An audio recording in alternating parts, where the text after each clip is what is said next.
Selamat pagi anak-anak, hari ini kita membahas tentang teori globalisasi. Sebagai catatan penting buat kalian bahwa globalisasi itu merupakan sebuah proses perubahan yang berkembang akibat adanya teknologi, komunikasi, serta transportasi yang membuat arus globalisasi masuk di beberapa negara atau di dunia ini tidak dapat dihindari bahkan dibendung. Untuk dapat lebih memahami kalian tentang materi globalisasi secara lebih mendalam, di sini saya akan menyampaikan beberapa teori-teori globalisasi. Teori globalisasi yang pertama berpandangan bahwa kultur tradisional atau kultur lokal kita akan dapat bisa digantikan oleh kultur modern atau kultur barat. Dikarenakan kultur modern ini dapat mampu melintas batas ruang dan waktu yang didukung oleh transportasi, teknologi, komunikasi, bahkan pendidikan. Jadi menurut teori ini ada 4 kemungkinan terjadinya pergantian kultur. Yang pertama, homogenisasi global.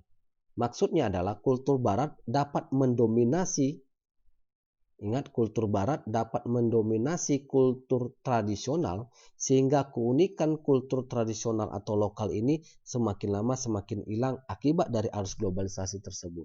Yang kedua adalah kejenuhan, di mana akibat dari arus globalisasi, masyarakat di segala penjuru dunia akan menyerap lebih banyak kultur barat sehingga dapat menjenuhkan mereka dan dalam waktu periode tertentu, bentuk bahkan makna bahkan penghayatan kultur lokal mereka itu semakin lama semakin menghilang. Yang ketiga adalah kerusakan kultur. Ingat, akibat arus globalisasi ini, pengaruh kultur barat ini atau kultur modern ini cenderung merusak kultur-kultur tradisional kita. Karena apa? Biasanya kebanyakan kultur-kultur produk barat ini diterima kita, bahkan yang kita serap itu biasanya adalah produk-produk yang tidak berkualitas. Yang keempat adalah kedewasaan. Di sini adanya kedewasaan masyarakat lokal di dalam menyerap kultur barat itu dan menyandingkan dengan kultur lokal, sehingga dapat bergabung antara kultur barat dan kultur lokal karena di dalam kultur barat itu mereka masukkan tradisi-tradisi lokal, sehingga secara tidak langsung kultur modern atau kultur barat itu dapat merangsang masyarakat tersebut sehingga perkembangan kultur lokal itu dapat hilang. Itu kemungkinan yang terjadi ketika arus globalisasi yang menghancurkan kultur lokal kita. Teori kedua adalah teori Robinson. Teori ini mengusung teori kapitalisme global. Dia menyatakan bahwa ekonomi dunia akan menjadi sebuah ekonomi global. Yang ketiga adalah teori neoliberalisme global yang didukung oleh Thomas.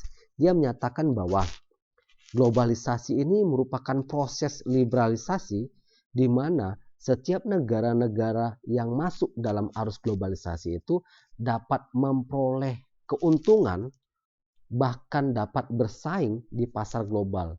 Jadi harus ada beberapa aturan yang diterapkan oleh beberapa negara ketika dia harus bersaing di pasar modal. Yang pertama, negara itu harus menyusutkan ukuran birokrasi yang tidak penting. Yang kedua, negara itu harus mampu mempertahankan nilai inflasi yang rendah. Yang ketiga, negara itu harus mampu membuat stabilitas harga di dalam sebuah negara. Yang keempat, negara itu harus mampu membuat sektor-sektor ekonomi sebagai sebuah sektor pertumbuhan ekonomi mereka. Yang terakhir, negara itu harus mampu menekan nilai impor dan meningkatkan nilai ekspor. Berikutnya adalah teori sistem dunia. Dalam teori sistem dunia ini, pandangan yang dikemukakan oleh Immanuel berbeda dengan pandangan yang lain. Jadi menurut pandangan Immanuel, dalam proses globalisasi, dia menekankan kepada perkembangan peradaban manusia menuju arus globalisasi. Yang pertama itu adalah tahap sistem mini. Di sini dia menyimpulkan bahwa masyarakat di tahap sistem mini sudah mulai melakukan kegiatan ekonomi Namun kegiatan ekonominya itu relatif kecil. Salah satu kegiatannya adalah masyarakat sudah, ingat, masyarakat yang sudah berburu, masyarakat yang mampu mengumpulkan makanan di hutan, dan berlanjut ke masyarakat yang mampu atau mengenal sistem pertanian bahkan perkebunan. Yang kedua adalah tahap kekaisaran dunia. Pandangan ini menyatakan bahwa ekonomi sudah dilaksanakan secara lebih besar atau lebih global, di mana landasan perekonomian itu dilandasi pada sektor agraris. Jadi ada beberapa negara-negara yang sudah berkembang pada tahap kekaisaran dunia, yaitu Cina, Mesir, maupun Romawi kuno. Yang ketiga adalah tahap ekonomi dunia. Pada tahap ekonomi dunia ini sudah mulai berkembang di akhir abad 16 atau di awal abad 20, di mana sudah mulai membentuk cikal bakal sebuah globalisasi.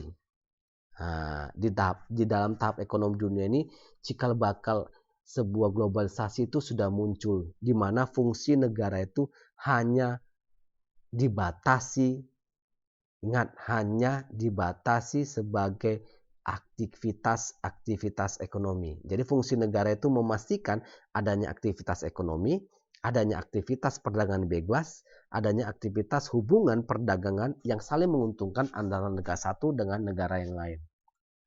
Berikutnya adalah teori tipologi citra. Jadi teori tipologi citra itu berbeda pandangan lagi dengan teori-teori yang sebelumnya. Mereka beranggapan ada 4 citra dalam memandang tatanan dunia era globalisasi. Yang pertama adalah citra komunitas global 1, bahwa dunia dipandang sebagai sebuah komunitas yang berhubungan erat satu sama lain, yang memiliki kultur dan kelembagaan yang sederajat. Yang kedua adalah citra komunitas dunia 2, berpandangan bahwa adanya sudah mulai komunitas-komunitas ini menyatukan manusia dan menganjurkan membentuk sebuah komunitas global. Jadi komunitas-komunitas kecil ini yang saling terikat, yang sederajat kelembagaannya, yang kulturnya sama ini saling berkomunikasi, saling menjalini hubungan erat dan membentuk sebuah komunitas global. Yang ketiga, citra masyarakat global 1, berpandangan bahwa negara pada tahap ini sudah mulai berdaulat, negara tersebut sudah mulai saling terbuka satu sama lain, menganggap negara lain itu sebagai negara yang saling menguntungkan satu sama lain, membuka diri dalam hal kerjasama perdagangan, membuka diri dalam hal perdagangan bebas dan aktivitas ekonomi secara global. Yang keempat adalah citra masyarakat global kedua, memandang bahwa sudah mulai adanya penyatuan negara-negara yang berdaulat tadi, yang memiliki kesatuan sosial secara umat di bawah sebuah pemerintahan dunia baru. Itu tipologi citranya. Yang berikutnya adalah teori budaya dunia. Jadi teori budaya dunia ini berbeda dengan teori-teori sebelumnya. Nah, jadi menurut teori budaya dunia didukung oleh Roland Robinson menyatakan bahwa apa, Pak? Bahwa teori budaya dunia ini menyatakan bahwa globalisasi itu membuat dunia menjadi sesuatu hal yang tunggal. Ingat, menurut teori budaya dunia ini, globalisasi membuat dunia menjadi sebuah tempat yang tunggal. Namun sebagai catatan di sini, dunia itu menjadi seragam. Ingat, dunia itu tidak menjadi seragam, bahkan bersifat tidak homogen. Yang terakhir adalah teori problematika globalisasi. Jadi atau dinyatakan sebagai teori problem dalam suatu negara. Jadi globalisasi menurut teori ini merupakan sesuatu hal yang problematika di dalam suatu negara yang mengikuti arus globalisasi itu. Maksudnya apa? Pemerintah negara yang berkembang atau maju ini rela mengorbankan kepentingan masyarakatnya, ingat, kepentingan masyarakatnya, keadilan sosial masyarakatnya, kemakmuran kemasyarakatannya, kesejahteraan kemasyarakatannya, kesehatannya, bahkan pendidikannya itu rela mereka gantikan, rela mereka korbankan demi apa? Demi investasi-investasi dari perusahaan multinasional. Bahkan perusahaan-perusahaan multinasional itu yang sudah tentu tidak memiliki jaminan yang konkret pada kebutuhan dalam suatu masyarakat. Jadi itulah beberapa teori-teori globalisasi yang saya sampaikan.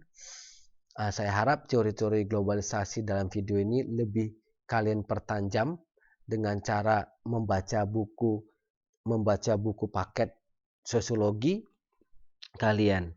Sekian dan terima kasih.